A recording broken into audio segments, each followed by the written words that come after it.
Hello विद्यार्थी मित्रों, एज्युटेकनो channel में आपનું સ્વાગત છે। આજે આપણે શીખીશું આજ રોજ લેવાયેલી ધોરણ 6 ની ગણિત વિષયની સંપૂર્ણ પ્રશ્ન બેંકનું સોલ્યુશન। આજ રોજ લેવાયેલી ધોરણ 6 ની ગણિત વિષયની એકમ કસોટીના તમામ પ્રશ્નોનું સોલ્યુશન અહીં આપણે શીખીશું। આજ રોજ તારીખ 4/1/2025 ના રોજ લેવાયેલી એકમ કસોટીમાં પ્રકરણ નંબર 7 અને 8 ના પ્રશ્નોના જવાબનો સમાવેશ કરવામાં આવ્યો છે।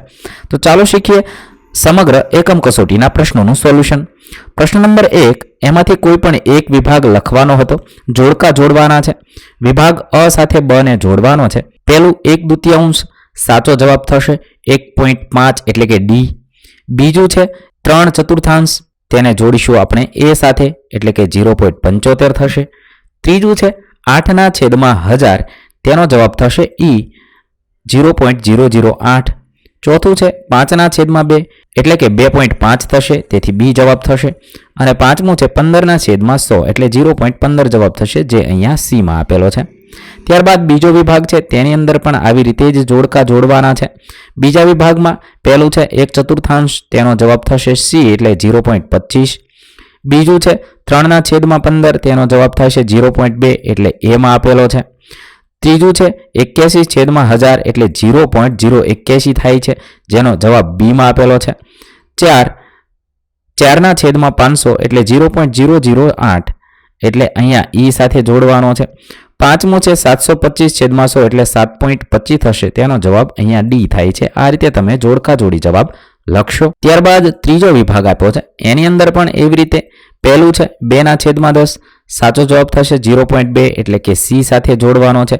बीजानुं छे 225/100 तेनो जवाब थशे 2.25 एटले ए साथे जोड़वानो छे। त्रीजुं छे 44/1000 एटले 4.484 एटले जवाब बी थशे, तेथी बी साथे जोड़वानो छे। चौथुं 4/5 जवाब 0.8 थशे, तेथी ई साथे जोड़वानुं छे। त्यारबाद पांचमुं छे 1/50 जवाब थशे 0.02 एटले जवाब थशे डी। आ रीते लखीशुं। त्यारबाद विभाग 4 नी अंदर आ रीते जोड़का जोड़वाना छे। पहेलुं छे 5/100 साचो जवाब थशे 0.05, तेथी आपणे ई साथे जोड़ीशुं। बीजुं छे 27/1000 तेनो जवाब थशे 0.027, तेथी आपणे तेने डी साथे जोड़वानो थशे। त्रीजुं छे 3/20 जवाब थशे 0.15, तेने आपणे ए साथे जोड़वानो थशे। चौथुं छे 3/5 जवाब थशे 0.06, तेथी आपणे बी साथे जोड़वानो थशे। पांचमुं छे 1/1000 एटले 0.001, तेथी आपणे सी साथे जोड़ीशुं। आ रीते आपणे जोड़का जोड़वाना छे। पांचमो विभाग छे तेनी अंदर पहेलो छे 81/1000 तेनो जवाब थशे 0.081, तेथी आपणे तेने सी साथे जोड़ीशुं। बीजुं छे 3/2 जवाब थशे 1.5, तेने आपणे ई साथे जोड़वानो छे। त्रीजुं छे 2025/100 साचो जवाब थशे 20.25, तेथी आपणे डी साथे जोड़ीशुं। चौथुं छे 2/5 एटले जवाब थशे 0.4, तेने आपणे ए साथे जोड़वानो छे। पांचमुं छे 3/250 जवाब थशे 0.012, तेथी आपणे तेने बी साथे जोड़ीशुं। आ रीते आपणे जोड़का जोड़ीशुं। त्यारबाद दाखला नंबर 2 दाखला गणवाना छे। कोईपण एक दाखलो तमारे अहींया गणवानो हतो। અહીં આપણે દરેક દાખલાઓની ગણતરી જોઈશું। પહેલું 5/7 3/7 બંનેનો સરવાળો થશે 5 + 3/7, જવાબ થશે 1.1/7, જે આપણો જવાબ બનશે। બીજું છે 3/8 1/8 બંનેના છેદ સરખા છે એટલે સીધી બાદબાકી થશે। 2/8 થશે, આ બંનેના છેદ ઉડ્યા છે એટલે 1/4 આપણો જવાબ બનશે। ત્યારબાદ ત્રીજું છે અહીંયા પણ બંનેના છેદ સરખા છે એટલે ઉપરના બંનેનો સરવાળો થાય 5/5 થશે, બંને છેદ ઉડી જતા જવાબ બનશે 1। અહીંયા પણ એવી રીતે છે 4માંથી 2 બાદ થશે એટલે 2/9 જવાબ મળશે। આ રીતે સહેલા દાખલા છે। આગળ જોઈએ 1.1/3 પ્લસ 2.1/3 આ બંનેનું અશુદ્ધ અપૂર્ણાંકમાં ફેરવતા 4/3 7/3 થશે। બંનેના છેદ સમાન છે, ઉપરના બંનેનો સરવાળો કરીશું 11/3, જવાબ બનશે 3.2/3। આ આપણો જવાબ થશે। ત્યારબાદ પ્રશ્ન નંબર 2 દાખલા ગણો કોઈ પણ એક। અહીંયા છે આપણે દરેક દાખલાઓની ગણતરી જોઈએ। પહેલું છે 5/3 પ્લસ 6/5 બંનેના છેદ સમાન કરવા માટે આપણે બંનેને છે 5 વડે અને 3 વડે ગુણવાના છે. બંનેનો જવાબ લસા લેતા થશે. છેદમાં 15 ઉપર 25 પ્લસ 18 થશે. 43 છેદમાં 15 થશે. સાચો જવાબ મળશે 2.13 છેદમાં 15. આ રીતે ગણતરી કરી જવાબ લખવાના છે. બીજો દાખલો છે 1.1 છેદમાં 2 પ્લસ 1.1 છેદમાં 3. અહીંયા બંનેને અશુદ્ધ અપૂર્ણાંકમાં ફેરવતા 3 છેદમાં 2 4 છેદમાં 3 થશે.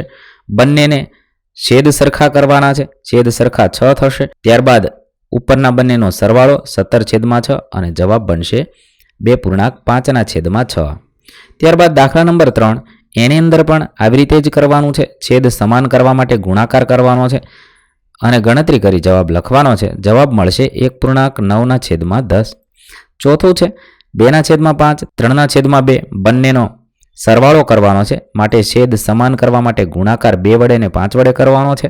ત્યારબાદ 4 ને 4 પ્લસ 15 છેદમાં 10 મળશે. બંનેનો સરવાળો કરતા મિશ્ર પૂર્ણાંકમાં ફેરવતા 1.9 છેદમાં 10 જવાબ મળશે.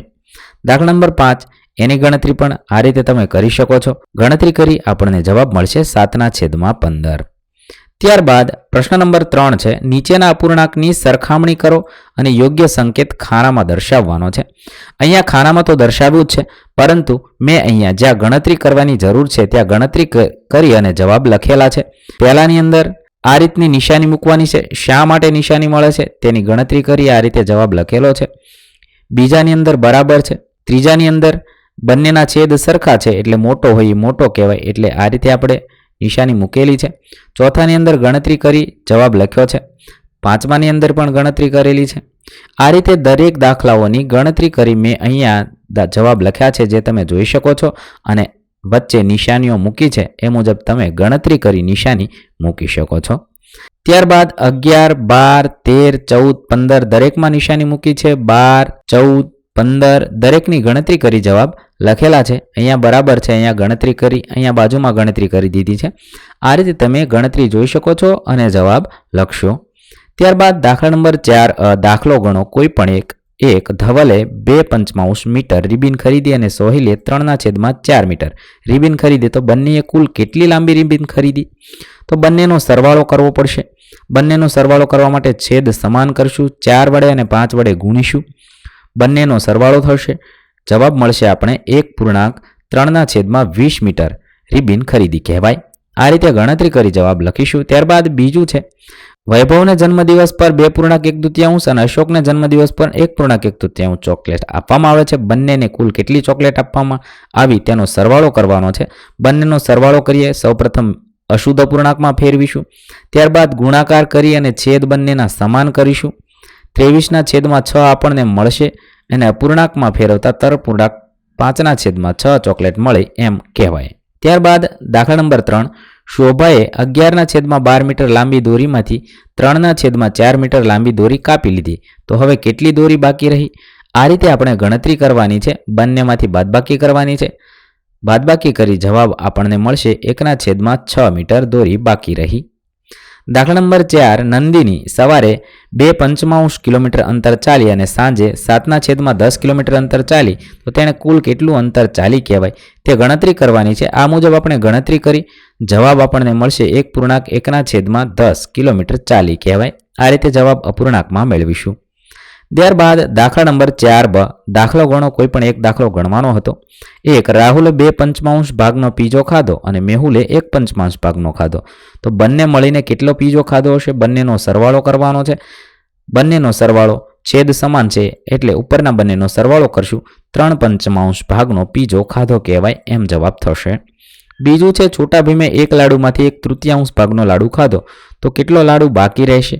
તો અહીંયા આ રીતે ગણતરી કરીશું. જવાબ મળશે 2/3 ભાગનો લાડુ બાકી રહેશે. ત્રીજું છે શાળામાં પાણીની આખી ટાંકી ભરી હતી તેમાંથી 1/4 ભાગની ટાંકી ખાલી થઈ ગઈ તો કેટલી બાકી હશે? તો 3/4 બાકી હશે. આ રીતે આપણે ગણતરી કરી જવાબ લખી શકીશું. ત્યારબાદ દાખલા નંબર 5 યોગ્ય વિકલ્પની મદદથી ખાલી જગ્યા પૂરવાની છે. સવાલ નંબર 1 20 પૈસા બરાબર ખાલી જગ્યા રૂપિયા તો 0.20 રૂપિયા થશે. 2.75 પૈસા એટલે 0.75 રૂપિયા થશે.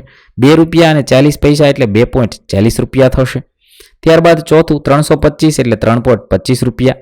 મીટરને સેમીમાં જોઈએ તો 25 સેમી એટલે 0.25 મીટર, 219 સેમી એટલે 2.19 મીટર, 1 મીટરને 35 સેમી એટલે 1.35 મીટર, 8મું છે 12 મીમી એટલે 1.2 સેમી, 9મું છે 7 મીમી એટલે 0.7 સેમી, 10મું છે 132 મીમી એટલે 13.2 સેમી, 11 છે 3 મીટર એટલે 0.003 કિલોમીટર, 12મું છે 82 સેમી એટલે 0.82 મીટર, 13મું છે 100 કિલોગ્રામ એટલે 0.1 કિલોગ્રામ.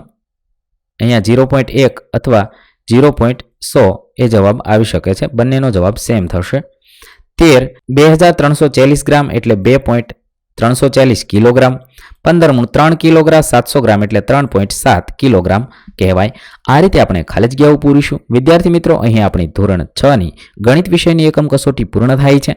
ધોરણ 6, 7, 8ની તમામ એકમ કસોટીના વિડીયોઝ આપણી ચેનલ પર ઉપલબ્ધ છે, જે તમે એકમ કસોટી નામના પ્લેલિસ્ટમાંથી મેળવી શકો છો. પ્લેલિસ્ટની લિંક વિડીયોના ડિસ્ક્રિપ્શનમાં પણ આપેલી છે. થેન્ક યુ દોસ્તો. એજ્યુકટેકનો ચેનલ તરફથી વિડીયો નિહાળવા બદલ આપનો આભાર. આવા બીજા વિડીયોઝ નિહાળવા માટે અમારી યુટ્યુબ ચેનલ એજ્યુકટેકનો અત્યારે જ સબસ્ક્રાઇબ કરો. આભાર દોસ્તો.